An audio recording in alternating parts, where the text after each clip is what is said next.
Okumbi tata mwana Pierre Musantu Kimbangisa oye. Kinshasa oye. Kinshasa oye. Vraiment na sepeli mingi ndenge maboko bopesi tangu tozala kina nkamba. Namoninde solo bokulinga kabisu. Mpamba te ndenge namoni banda ba jeune, ba mama, ba tata. Ndenge musala musali kwate botindira kabisu biloko kolia. E sali bisu isengo moko kusekana te. Na pesi lungoni mingi na batata passer na tina musala binu bosali lomibusani mpate bolada papa simo kimbango ba mama batata tozali kokende nazali koka wa mutabobe a papa le 30 juin a kushwa diplôme na kushwa diplôme wana na nani ezali kama moko kusekana na yango te na kushwanga idi diplôme na mutu te kasi ntina ezali pabate banda le 30 juin 1960 le 30 juin 1990 na moninde to sali 30 ans depuis bisu to sali indépendant et misu nangai mazal ko talaka mato nangai mazal ko kaka tata passer yalala ateibiso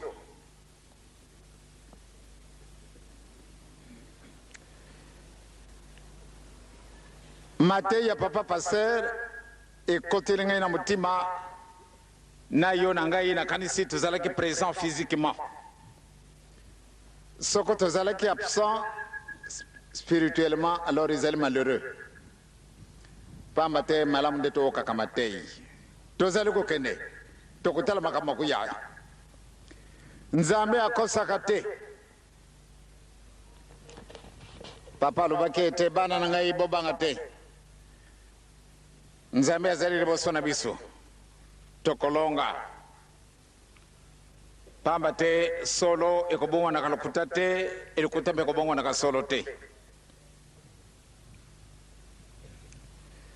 liboso mpasi esengo ekoyaka nsima donc mbola ntuku misatu tozalaki kotala ndenge nini mokili mozala kotambola ndenge nini biso to mibengi ete to bandimi ndenge nini tozala kotambola donc le 30 juin nde tokomi na conclusion les jeunes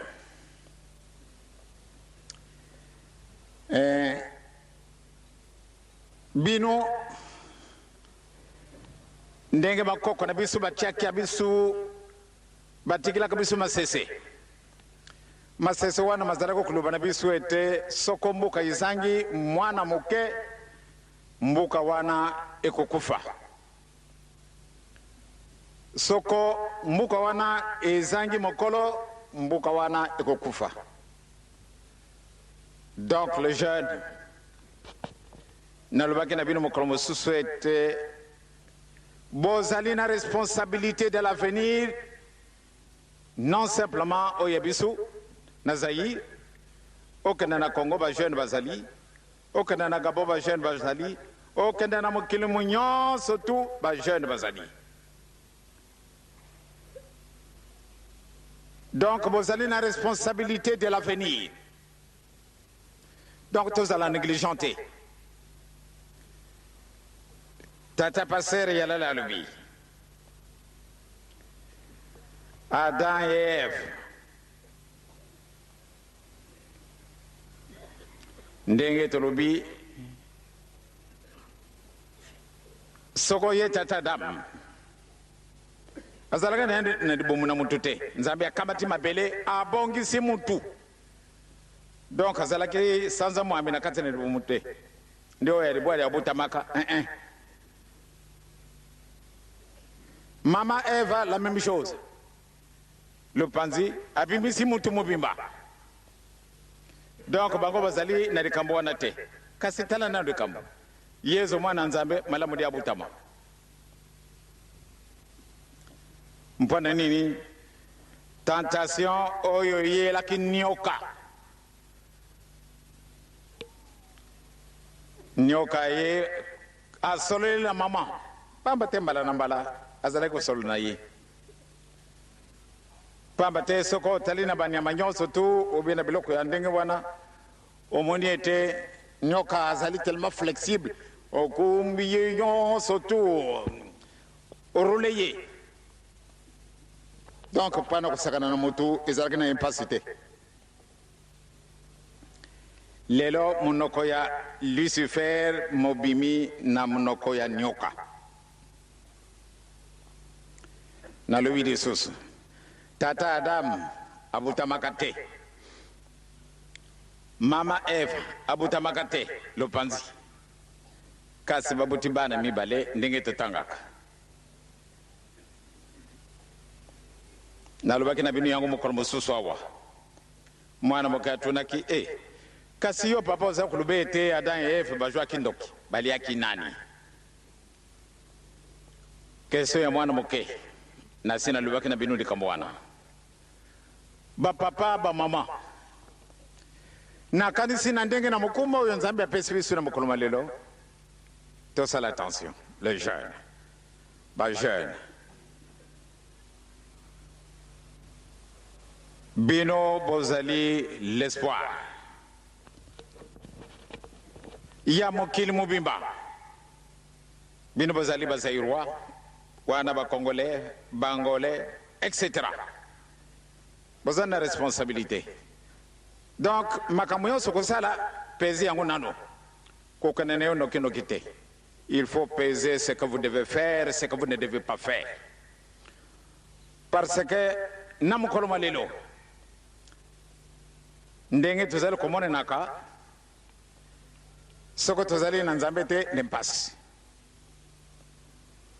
mpona nini biso tozali kokendela kaka bikendela tositooki tata Adamu na mama Eva basali lisumu bamimoni nde bazalaki bulumbu ndenge nini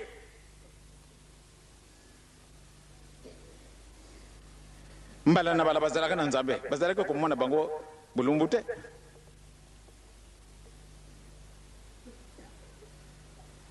kasi sikasika bamoni ete bazangi elamba mpona nini babebisi soko tokiti mpenza makasi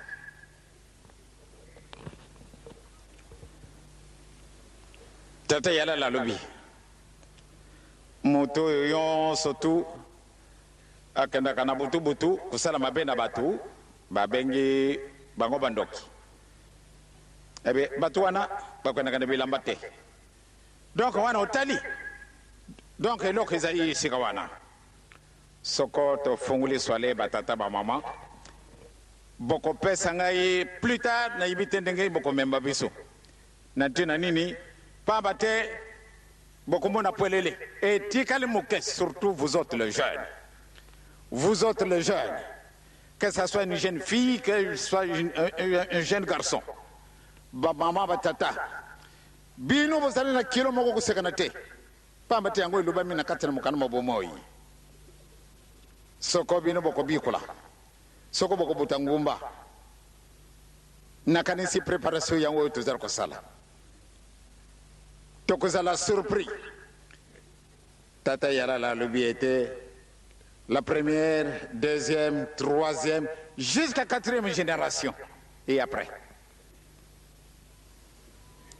donc likambo wana ezali kojela yo esika nyonso tu bato na mayele la fois passée na jwaki baprofesseur bauniversité awa bayaka kotala biso kuna na nkamba mais un professeur qui a fait ses études, toutes ses études en France, et qui donne cours à l'université de Rouen, en France. Il a déjà donné cours 11 ans. L'année dernière, au cours d'une histoire, eh bien, il devait leur parler de l'histoire de la France. Tous ces étudiants, attentifs qu'ils étaient, après l'avoir suivi, attentivement dis-je, et quand il avait terminé, il n'y a personne qui a applaudi. On lui a choqué par un langage en disant, mais vous êtes africain et vous êtes vraiment des malheureux. Pourquoi venir nous parler de ce qui concerne notre pays? Et vous n'avez rien à nous transmettre, venez de l'Afrique. C'est une honte. Et toujours vous venez perdre notre temps en parlant de Napoléon, vous parlez de n'importe qui. Mais ce ne sont pas des gens de votre pays. Parlez-nous de votre propre pays. Vous êtes des malheureux. N'est-ce pas une injure? Eh bien, ce professeur, lui, il était choqué aussi, parce que devant plus de 1000 personnes qu'il attaque publiquement, alors les étudiants noirs, ils ont dû se croupir pour éviter qu'on les voie, parce qu'ils avaient la honte. Eh bien, ce professeur, nous l'avons reçu en Kamba, et il a terminé par me dire, papa, j'ai commencé à chercher depuis la France. Je dois nécessairement quitter l'Europe parce que j'ai étudié réellement chez eux. Et je leur ai donné raison. Mais j'avais tellement la honte et je ne voulais plus rester là. Mais puisque mon devoir m'obligeait à ce que je reste sur place. Mais j'avais décidé de rentrer au Zaïre. Depuis que je suis au campus ici, je parle. Et je cherche quelque chose qui nous appartient. Et la chance m'a souri d'apprendre le kimbanguisme. Depuis l'Europe, j'ai rencontré certains amis kimbanguistes qui m'ont parlé de l'église kimbanguiste. Mais je n'avais pas tellement prêté foi. Mais je suis arrivé ici au campus, j'en parle au professeur, et bien le professeur qui me dit, si tout le monde était comme ces gens-là. Mais faites vos recherches vous-même. Vous allez découvrir les réalités. Eh bien, c'est pour cela il est parti dans le Bas-Zaïre et il ne s'est pas contenté de rester simplement dans le Bas-Zaïre, il a cherché à découvrir Nkamba. Alors, quand il est arrivé, il était accompagné d'une dame française qui a travaillé longtemps au Sénégal, je pense qu'au Mali, je pense qu'en Côte d'Ivoire. C'est une Française. Et puis accompagné d'un autre professeur qui est ici au campus et qui, vous le verrez ici. Eh bien, ils sont venus me voir. Réellement, j'ai eu un petit moment de leur entretenir. Alors quand je leur fais visiter notre temple, rien que les réalisations que nous sommes en train de faire là-bas, ils étaient tellement enthousiastes. Réaction: ah papa, où est-ce que nous allons construire notre propre université pour qu'on ne puisse pas aller se moquer de nous? On doit nous traiter comme des imbéciles, malgré l'intelligence que j'ai. C'est moi qui leur donne cours depuis 11 ans. Et j'ai fait sortir beaucoup d'étudiants qui sont devenus des grands hommes. Mais on me traite encore d'imbécile. Alors je dois fermer la porte. Je dois venir habiter Nkamba. Parce que c'est ici où je trouve quelque chose à transmettre dans le monde entier, non simplement en France, où j'ai étudié. Maintenant, je serai tout fier de repartir en France et je vais leur parler de l'histoire de Papa Simon Kimbangu. Malgré que je suis encore maigre dans ses connaissances, mais je serai profond parce que je vais tout faire pour rester à côté de vous, papa, puisque vous allez arriver à Kinshasa. Dès que j'apprends que vous êtes là, je viendrai tous les jours chez vous à la maison. Parce que cette honte, c'est fini. C'est lui-là du moins. Parce que souvent, nous sommes habitués à cette saleté d'accepter les injures. Parce que nous nous sentons incapables. Aujourd'hui, tous les habits que je porte, je peux être beau.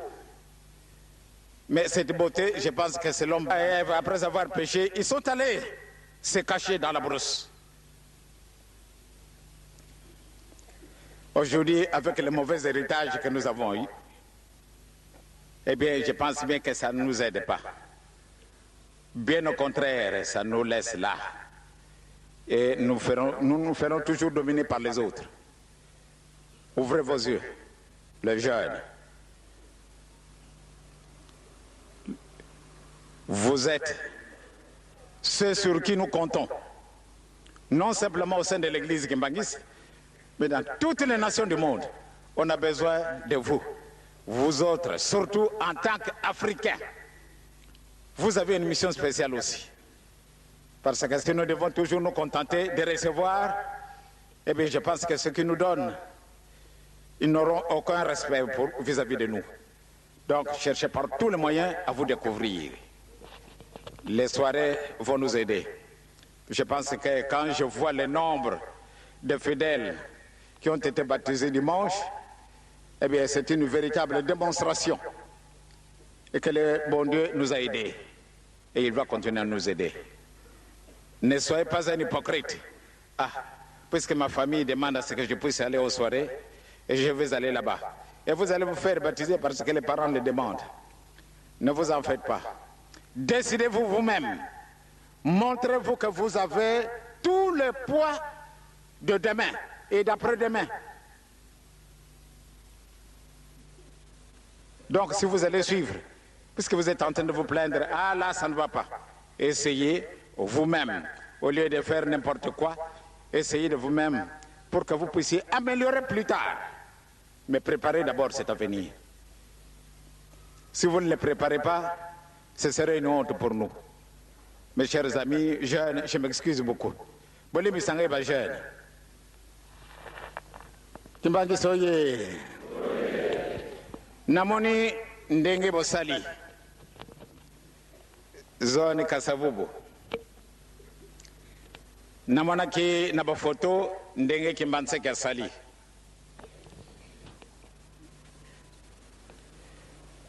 Eh bien, vraiment, n'a pas essayé de se tout le monde. Mokoloma poso tokozala na matete. Mokoloma yenga tokozala na kimansek.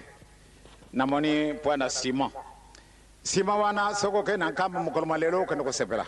Pwana nini? Tokoko kutika la toujours boyote. Ah, kasimbuka ngo babengi Jérusalem yasika. Ba mundele bango ba yendo. Ya solo c'était ici où se trouve le siège du Saint-Esprit. L'homme blanc nous le dit. Mais attends, mbuka poto poto na poto poto. Wana zama malamu. Bango moko baza kuluba na biswete mais bino bozala kusala kaningi mususu. Nalobaka yango. Ngai pena tunga ki Rome. Pambate banda 1934. Na kota ki kalas.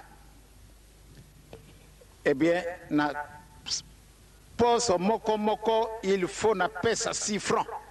À l'époque de 1934, jusqu'à na sirisaki kalas nangai, toujours chaque semaine 6 francs. Papa kulutu soka pesa ngaite, moyen piate, tambate na zerku salate. Kasi il faut à pesa 6 francs chaque semaine. Ce qu'on appelle, c'était, allez, va soustraire plus au point. kasi wana ezalaki obligation kasi na biso tosengi moto moko moko akanisa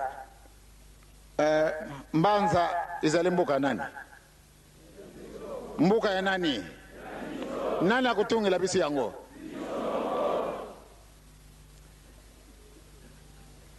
nakanisi malamu nde tozala lekanisi monene esika wana ya solo il faut toambeliri yango wana bomoni nde nakaya kovanda 5 mois po te tobongisa cette fois-ci na avwandi moins de temps mais pamba te namonaki ete malamu nde tomekana ndu kusala mosala.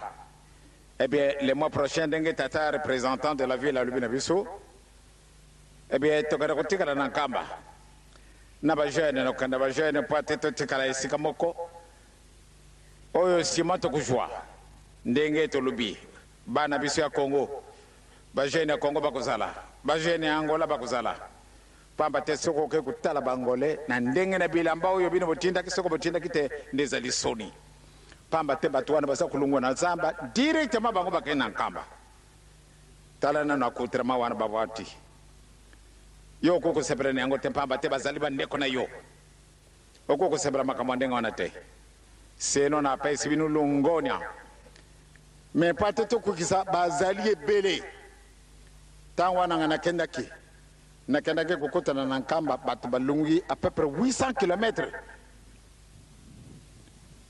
pene na frontière ya Lubumbashi na Makulu. Eh bien bazanga ke eloko kolia bazangi elamba solo mawa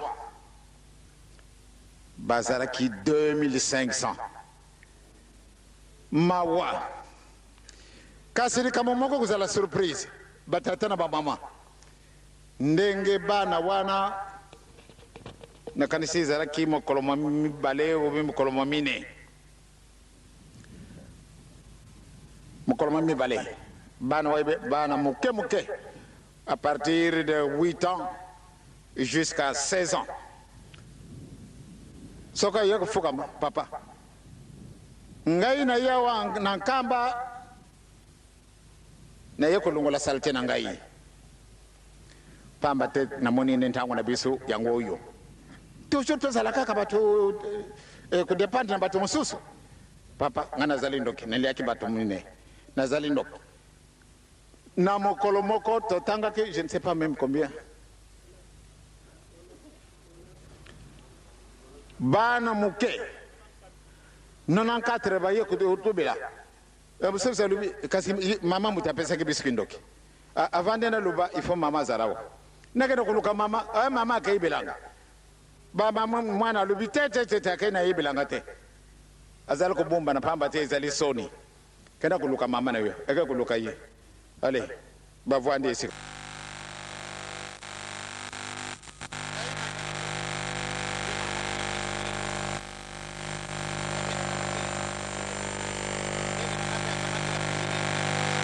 leke wana pe akamati oya suka mama lenga na sala kananga ndokite ndio biso to kujunga risusu prisonnier ya batu te okana no bana moke to kujunga risusu prisonnier ya batu te to sito lemba to zali na ndoki to zali yoko mema kabiso na bitotolo na biso e kasina pate telunga na mboka na biso to yana makulu e bitotolo wana avion na yo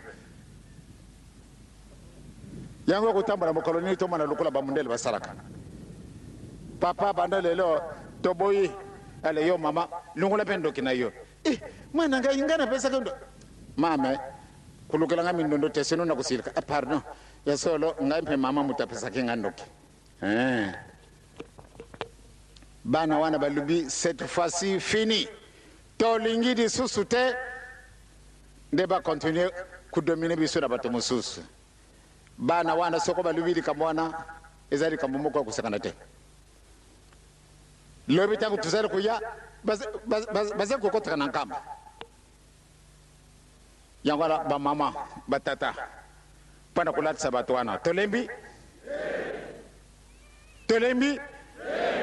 ya soro tisa bato wana bana wana na ndenge na position bango bafi